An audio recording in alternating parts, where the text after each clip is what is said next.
98.9 and a Sompa 90.7 no and doso papa paye de obetie bie wo mu no ene say Dr. Mahmoud Baumia and so ashabo se wo ba ebedi o menye gwana obehwe se keteche kwan ya atetia pro no obesan akanya mu biem saa so ena ye John Dramani Mahama enso etrese nyakopon ye na dom na Ghana fo eto abama na ene ye wobehwe na obi a oman ho do woni mu edien ena wo kade ato aso enwumrei te waso na etie emu ensem na ye na po enso atrese si ebehwe na ye di nkunim omu na ekon MPP fo no mbedi nkunim dia na chese ewose nyankopon ko a ena ebetimi aboa wonom sanso so ena enei MPP abanyoko no wonom apa wonom campaign hontoma ewa asante mantem kropon yi mu a ene nipa dodo ya wakasa ye no mpanyimfo twetworo ye de won nyina ene no eba bededi ede atro no ahu nsama hodo ye koso enso ewomu MPP twetwefo panye de ma wonom ye Justin Kodia enso chese buru mantem MPP mpanyimfo no wonom ama ne nsa ene amanyoko no nyina nsa esi form ya wo chese sa wanhwe ye kurampo bebubudin ebusia ensemi ni afoforo bi eka ho ena ene enwumre 21st clinic the sciatica expert wonom aso yasena ye de eba besom wo se yenka nche wo se wo sisi achi entini ye sa ho efa oto ase efa wo sremu ana atiesi wo nantini ho no mesro wo de ene tutu etwetwe ana se baabi amaboso no baabi ena eye wo ya mentra se wanhwe beka wo de wato dem na wo nante kurapo kwayi wadwuma kura na abrabo ne course na wasa academy basa ebe ya hometesem e de ama wontini tuam ne ka 15 branches awabie no for wani kiremu baabi ana wontimi empire yasa ene ayahwema Europe tour no so egusua ekoso na ebusia yenhwe na yenko Facebook wonso Sompa TV Ghana ana Sompa 93.1 YouTube no Sompa TV www.sompaonline.com semni nyinada yakro crowd yakogo nti kwa no kekenkan bi na watie bi so ede afri ho medi de ohene ire maame ekua yeboa esiama bronya fe yengebre ene adagina ensam no sene esitie no yembubu no tot emamusa na ye shasia ne ye shasia de free MPP Franka Kita for ne nchen Dr. Mahmoud Baumia wono so ena atresa wo hwese ne nema esikona oh my God na ye boy ye homode pa na memmo ne bekoye na omai no so atimi agya ne na so prem dia na ye die atimi adwade hyabobo no wompuntuo kwan so dia na etwa fata se Ghana for de won kokromoti dom no ne MPP ko ma ahodo ya wonom gyatumi ni nyina bi se beye nkonimdie beba ewa abato na chi na wo kyerɛ se ne nema esitie no eyade a enema enseye na so so waba wo behwe ba bi atechirima nkakra bi no wasaba betitemu amanema so atimi agyina ye fapem ko ya ye pese o man no yensa etimi aka na okyerese obade na nya no nko anu obeyensam dodo na ena yewrayi ede to aso okyerese sa wo hwekurapo na wo hwe John Dramani Mahama ya ne titiri wono no ndi onim so ne na ekọ akanse no a ne ne amapaya wo beye ye no sa wo de toto MPP de ho MPP kwa animu eno nti won to aba enfama no ene MPP ekoma ne yenko na yewra ne nsam no yenko tie bi mra. Sompa. One of my projects are me ye power Ghana, ye railway projects. Railway, you know, it's a game changer for Ghana.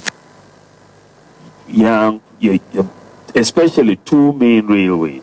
Eastern Line, the Western Line. We know more about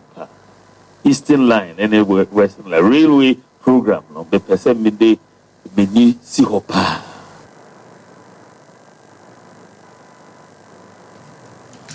abusia nipa wakasa ye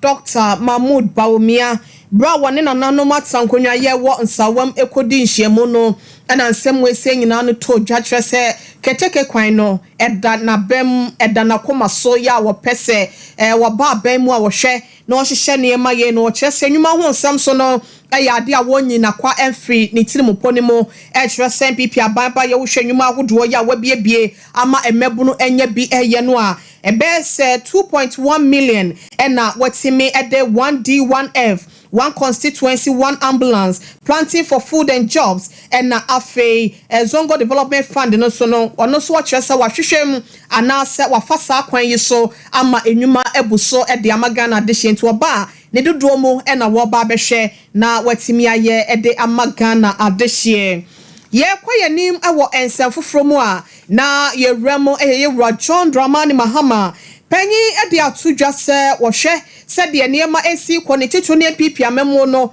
ene ya family and friends esi abusu se cha wo mu eno nam sayo sentene ne obi kra podi samone anaso kwaye kata hya kanka ne dream die hu dwumadie bi na etwa fata se emra ya epempa na fi apem ayenkra duokro mienu ni mo no ene ya ka ne pefe se sa ne bonefo sam anipa ya ye ewo senka bi a wokokoto na nka asotwe bi wo ho a watimi ede abono ene prison krampo da bon prechi a watimi akwa na kakra na se mfie kakra eno be yensam na ho aya asotwe ede ama afoforo na wonom so ahwe se da bi same so me ba ban mu anase mbenye dibre bi a me nkofa sa kwantempon ya menu akofa yokoto ofrem no so na so wache se de na yehu e wo my Ghana mu ase nom na do dan kwakufu ado ene ono akasa ne nuanom ya wo bu o men esanse wo free na sremonte no wo mu yensam oni de bi krampo na wontime nka eno aka ho bi ama men ye ginsemo yesika sam atoto ape ama Ghana fo epa won ho a wo hu asremonte no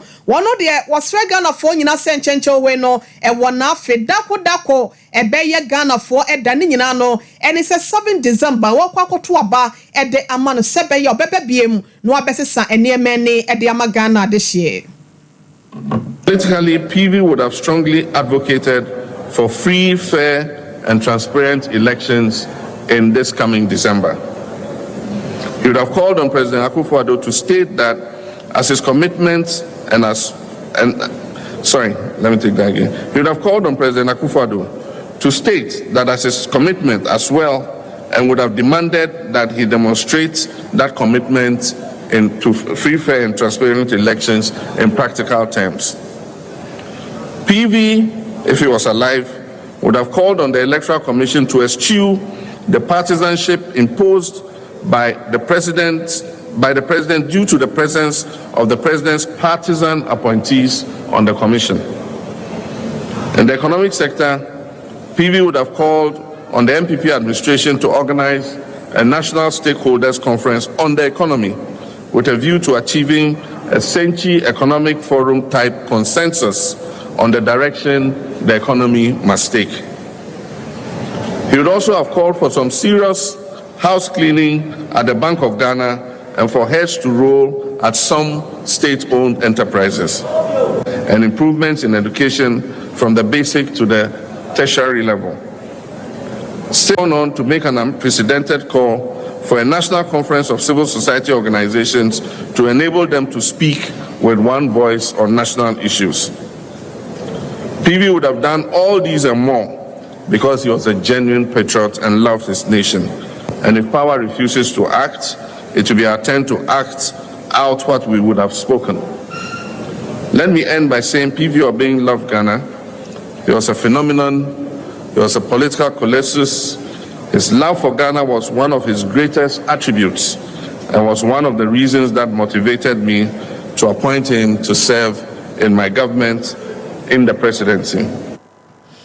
Ebusia nipa yetien nken John Dramani Mahama ne kase nyina piemu ewo Kwame Nkrumah suapon ye no ewo Asantemantem Kropo Kumasimo wabra ye PV Obeng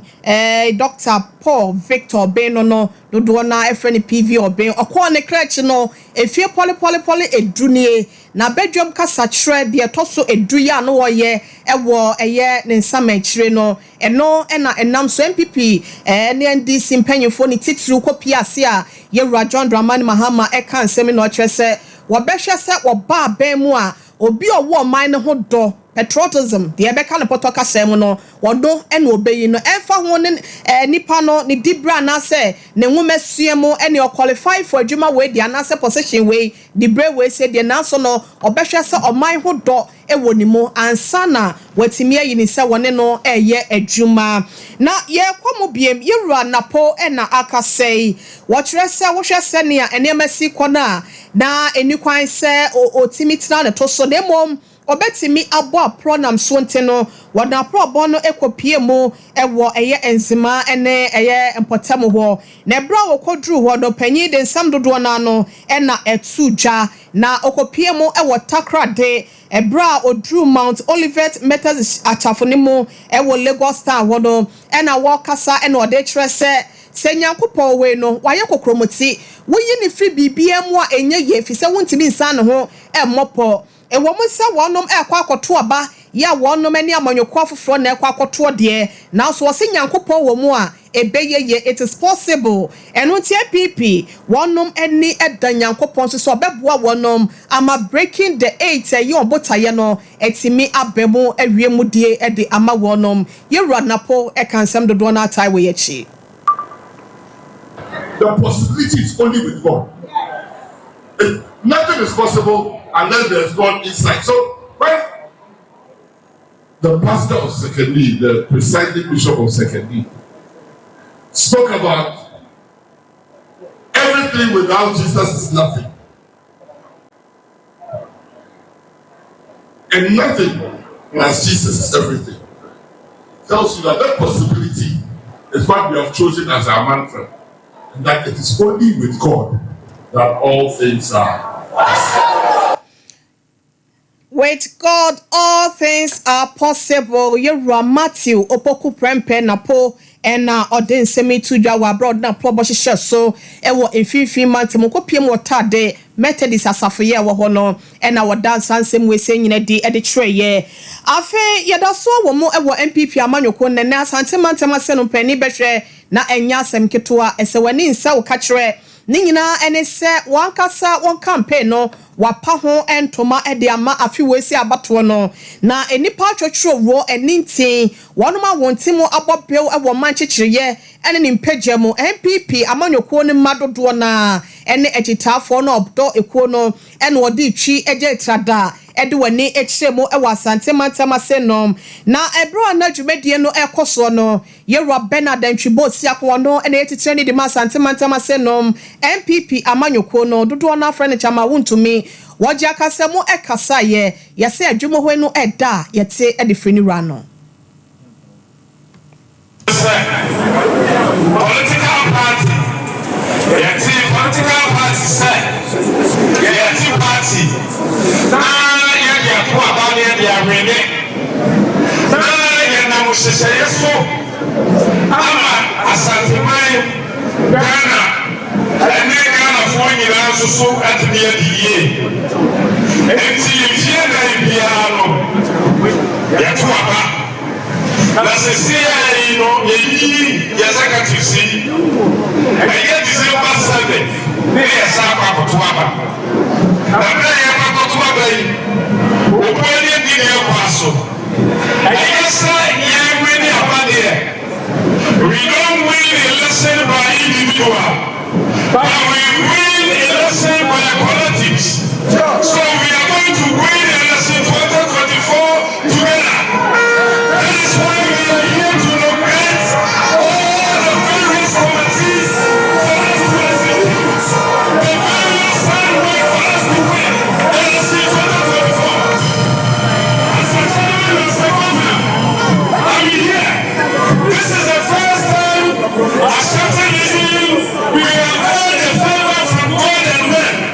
especially from our flag bearer. Ewusia chama want me ena ye koko tie no chese MPP aye adwuma na adwuma no beso ni na Ghana for dodo na ya ewa chichi ni pincheye no ene ehun bi ne wadi ho adanse amato ontirim se wohia sa adwuma no mpuntonto aso de a na etwa fata se wotimi ebode ro ebonto ahodo kyekere ede magana for sebe ya wonso no obeto aso akwakotima ba no ede ama manyuko no ewo afi abatuo mu na no si ya pe Dr. Matthew Poku prempe no wonto abom na so no esan dwumede kesie ya na ekoso wasante mantemte no wo frimo ewo mfifi mantam bepie mo dwumede na se wano so so ekansam dodo na na ede kyerɛ sei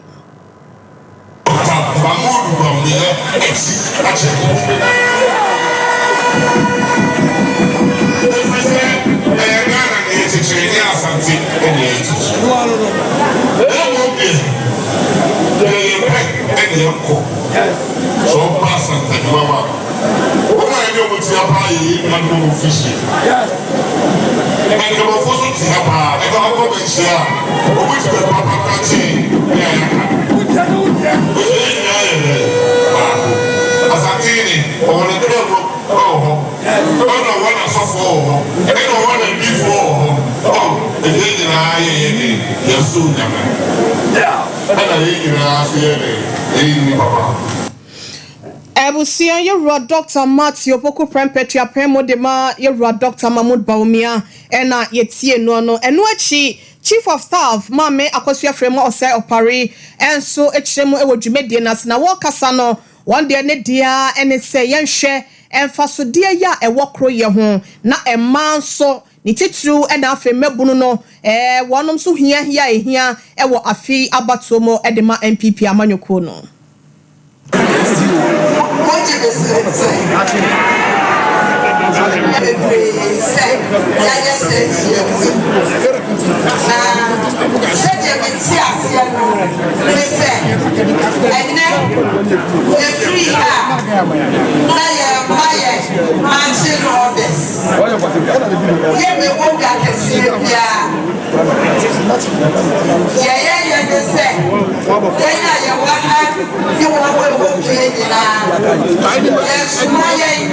Set up a photo, a leader, photo, police stations, photo, sorry, them, photo, teaching shops, photo, maybe hairdressers, salons, and so Ebusia Chief of Staff Mame Akosua Frema Osei Opare NHS campaign no anasentu abone hu hiente no MPP emebunu titru enafe obia wo ho do bia no won sori raka no timi nkobontoa emfama amanyoko no wonkunim dia woni eda kwan no eso na Mame Opare ensem no echie no ena asokwa mrahye bedwane won monyafo mama part wono so egia kasemo esensemfo bi se treye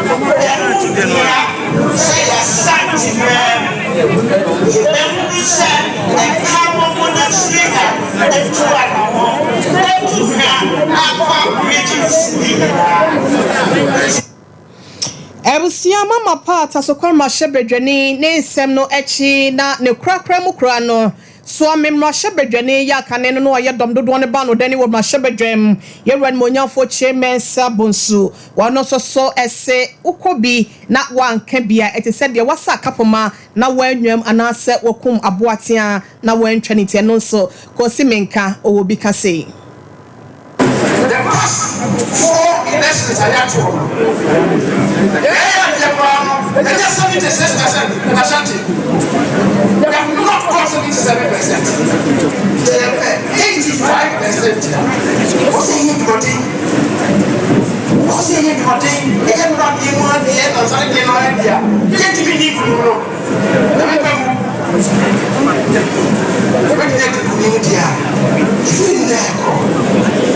What's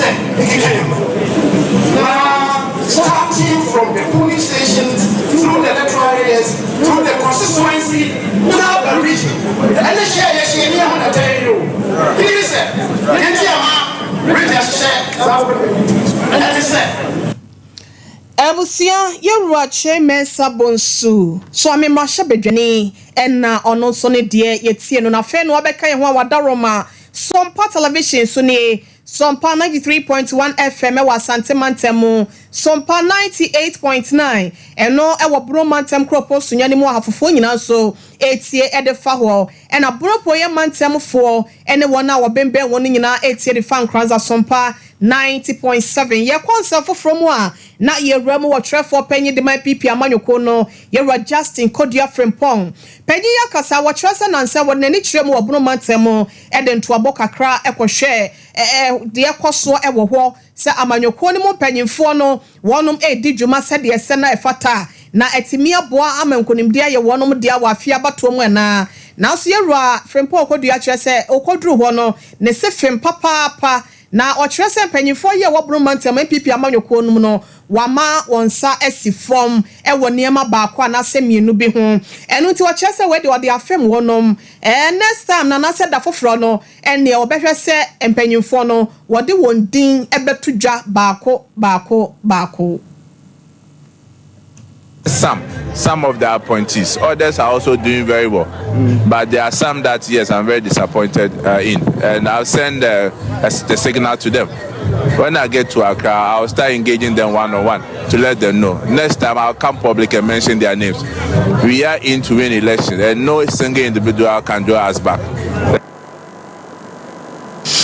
Ebusia ni ayetine nken eyetrefo panyi edema MPP amanyoko ni Ra Justin Kodia Frimpong na ye kanfo mizo free drink and 5G mezano ede amao ansani yakwa yenim ede nsemfofro abramo yera bright champion wababonte de nsembia tuja ena nsemfofro eweche na ye kanfo de amao say mizo no nya binum ebetimi aboa ankrenkre obi enye bi engu ne frigim mesomo ya asafo ya nadako bi asafo mpanyimfo na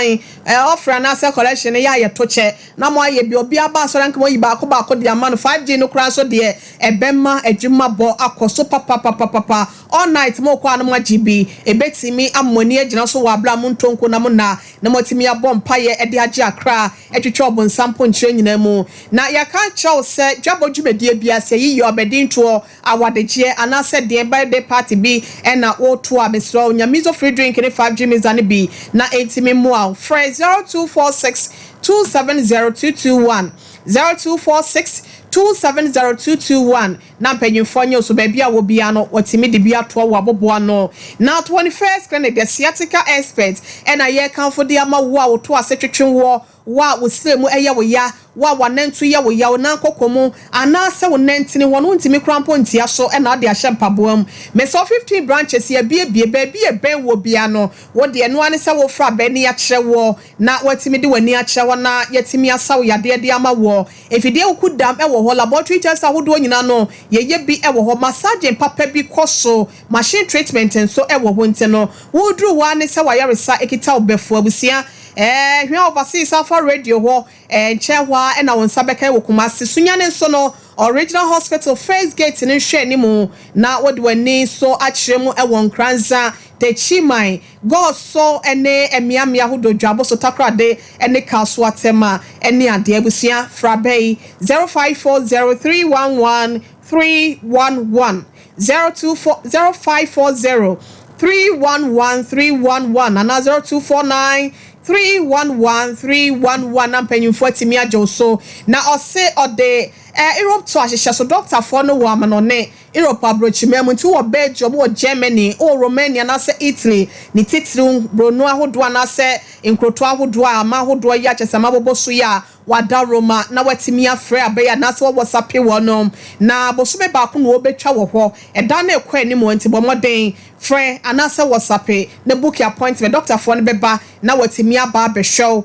wo ya asafo sofo besro yes ade we fa number ne sesi na doctor for ne mra o me screen wasafo mani nyina mfama na ya de bia mfa wono manto ntitu ne sciatica na ha brochi for ne panim awone adwumaden ti 0244 915 116 0244 915 116 ye kwa ye nim na ye Brian champion waka asem bia ma amanfo masasum yo mo che te so mo dwene ho a onom kyeresa wonte ase ewusiafe na wutie ye ne a wo de tie yi wasom wate na ye Brian champion na o kasa se wono wo ya Greek minister wonim se wosayem no ahye bedwane de ma de hye ye omo wa betifia bato mpesua so na so asem na wo ka no wo firi ni mudie nyina na wo ka ntigana fo wakana wa wonti ase no wo de opa bia no ye onfa wo ho ni nyina ne sa amemo no wonum njemu mandisi fo ne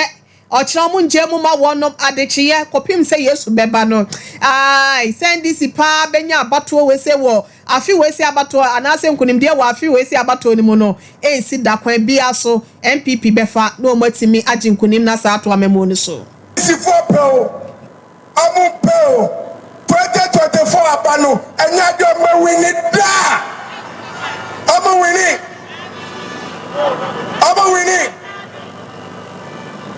Ogo take a record amu wini na MPP amanyo kuono yesi ho say ebe wini election MPP yesi ho say ebe wini election eti de enim no kwai bia so ebe fa ebe wini 2024 abano ebe fa so they political party asofo wom imamfo wom omo abukunsa wom dedi ani say ebe wini election eti kwai bia ebe fa so ebe wini election ebe fa so o ti asi abokosepo ebe wini election Abusia wonti ase akọ na kwọhyepo omobewe ne election no na chese Brian champion soafo ya wono hwe yemfudie ene ekua yo ho nsem so no na wo kasa nsem we say abusia yenkwonkwo wie nsem no ewo eye energy commission na wonom enso etrese obehwe na watimi aboa ama stem adesua no etimi egira ne naso panyi pa ya wono ehwe stem education so mesise media osai opare abusia wadansem bia di ede akire yenkotie bi mra enne dwumadie mi ho adwumi papa esan say nsusanso no edo so bebre ye fiase first year na ye pilots e wo Greater Accra and nyame ya dom ne expanded core regions the various regions I ne ye witness 5th edition na what you say if 5 years ago if fiase improvement abapa netitro enadwumadie right from the beginning ye may if presentation as me to nyina me hu de me nyame esan say ye hwe honorable minister the ni swade hunu say Ghana ye curriculum e best 10 base no ya achieve na ye da energy commissioners so maboa ye na ya huma the STEM based curriculum for Ghana aye practical ankasa through this challenge Usha ebo mankodei omo researchers enema ekoso the omo no solve problem it's not say a STEM based curriculum no it is there to help us solve problems because there is solve problem of land degradation and water pollution now we share innovations omo dey solve problems na it is so laudable say ye bompa is from here no ebe commercial Emma, amani na nyankodai project oma ye ho mfaso and yetumi bibi sana just say STEM education and solve problem no aye possible esa abusia eno echi no na Yera Julius Nkansa nyako wono so na senior manager wo renewable energy regulation ni mu na wo kasa no na ono so kan sembi de akire kwan a wono fo so na dwumadie ya kyese ne nyina eto dwa no na wo kyerɛkyerɛ mu sɛnea ensem enso esitie yenko na ne de no yemfantu apo Ghana ma benye film no yebebre na some born tofa mienu faso ni bi faso di kan no boaye mano amo school no amma womo ensonso edi omunim die eno omadwen aboa ɔman mpuntu ɛna ɔman ɛkyekyere. Ebusia ye de nyina esi yefa asedama wo a woje brani adaje na utie yen asedane bi kwama yero asante ebo Benedict wo yesemu for pen news kio Sompa 93.1 Kumase Kasia dem Sompa 98.9 Sunyane Kasia dem na Sompa 90.7 Kranza Kasia dem fo nyina ye beda wonom ase Ransford na afei mia kasa meba Kelvin wonom ena eboa eya adomo a wotimi ehwe ema ne ema so etimi ekọ enkan abusia medi do ohene do yeboa esia mabronya Ransford be ya de wa hama misesi awate na yefa happy birthday eba enipa ba ko bi na yentimi sorry edwa eso abusia my yefa happy glorious and wonderful birthday enfa emma akwasia ejewa akode boaten Mrs Boating yefa happy birthday enfa eba no ene eye na woda ye ne de djuma e wo Sompa TV ene Sompa FM hasenom akwasia nyakopon enya wo kese ofamfra adomo enko adomo na ompegyaw omo ahomra faso sa be na enipa pempem ente wo so aba ye do papa ye manu manua Ewrade nshira ne yesredi amawo Dr. Brother Foster and Mr. Robert Mr. Jeff for my hene any adwumayefo nyina ne wukunu o maame mo ye nyina yese ye do we love you and we appreciate the good worker wo ye edematra one happy birthday to you akoba jese sempre mo be man so ye nanu ase abusia ye sorry so healing point dwumadie no